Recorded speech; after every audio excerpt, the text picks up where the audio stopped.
I met there with the President's Committee on Government Contracts. Believe me, it was no tea party between me and the committee. They were talking business. Since when is the President's Committee running Dennis Industries? We're not talking just about Dennis Industries when we talk about this. We're talking national policy. And it's not new. We've had it ever since World War II. Under the President's directive, no company can deal with the government, can get a contract, unless its policies are clearly non-discriminatory. But don't we employ Negroes on the production line? That's not enough. As long as we set up a color line at the front door of the offices, or any line for that matter, we are discriminating. Aren't we also responsible to the stockholders? We can't afford... We can afford anything our competition can. If we can't, we don't belong in business. From this meeting on, our policy will be to hire every person we need strictly according to ability. If you want to set an example, put the first Negro secretary in my office. Nope. Not on your life, Todd. And have 12 girls quit because we're giving away one of the most worked-for jobs in the organization? Now, that would be discrimination. How would you like to go to work as a secretary at Dennis Industries? You want the truth, don't you, Mr. Graham? Oh, certainly.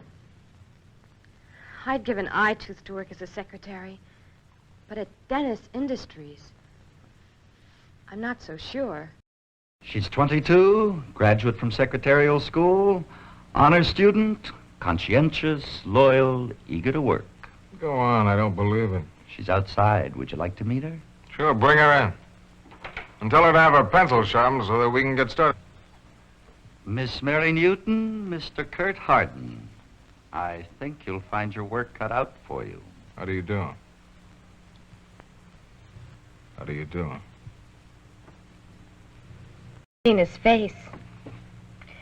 He just looked at me like he couldn't believe it. Like he couldn't believe it. What did he say? He said, "How do you do?" He said it twice. And then he turned around and went back to his desk and said he'd see me tomorrow. Well, what did the other guy do then? Mr. Nelson? Yeah. He smiled like there was some sort of a joke. And then he took me down to the medical office. Did anybody say anything about you being the first colored girl in the office? They didn't have to. You could see it in their faces. The way the girl in Mr. Nelson's office looked at me. Maybe you just imagined all of it. Well, that's a crazy thing to say, Mama. Why should she imagine it? It's the truth. You just don't understand. Yes, I understand. You may not think I understand, but I do. You think I can't understand because I'm your mother and I'm older, but I do.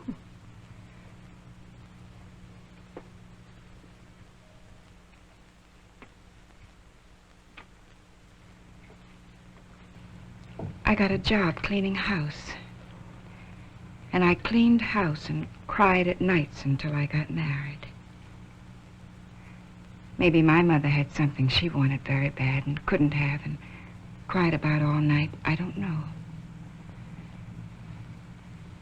But now I have you children. And I've watched you grow up and finish school. And now Mary's working in a shop and crying her eyes out because she can't work in an office. Well, maybe she can work in an office. And if she can, I don't want to see her throwing away the chance because she's afraid. Maybe those people hate her. Maybe some of them do. And maybe she's imagining a lot of it, dreaming up trouble to hide her fears. And if this is the way it is, then she's got to find out. And the only way to find out is to go to work tomorrow. Or else, when she has her own kids, she's going to have to watch them get hurt and cry and be afraid. And she'll always wonder if she couldn't have suffered it for them and maybe made their lives a little easier. The way I sometimes wonder now.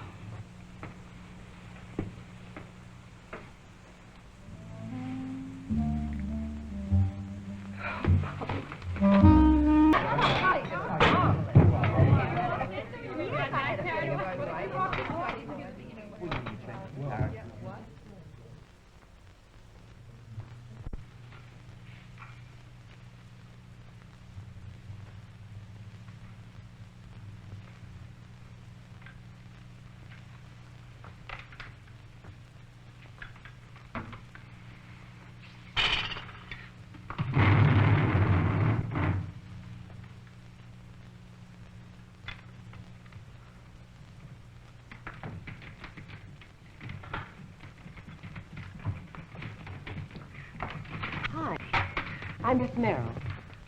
Mary Ruth. Hello, Mary. The secretary's usually over here. Won't you join us?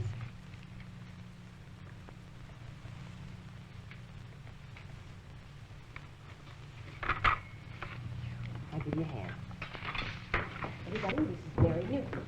That's Judy, and Joan, and Marilyn. This is Kit Wright.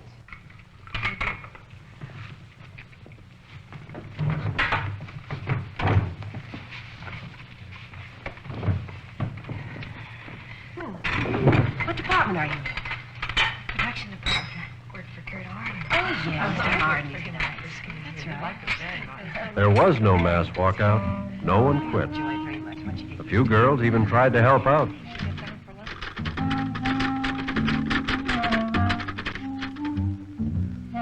Resentment turned to curiosity.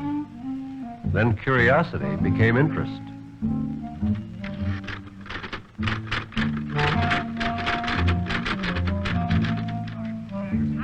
In time, Mary was no longer the new girl, and new girls no longer meant trouble. So we all settled down again to the difficult business of making a living.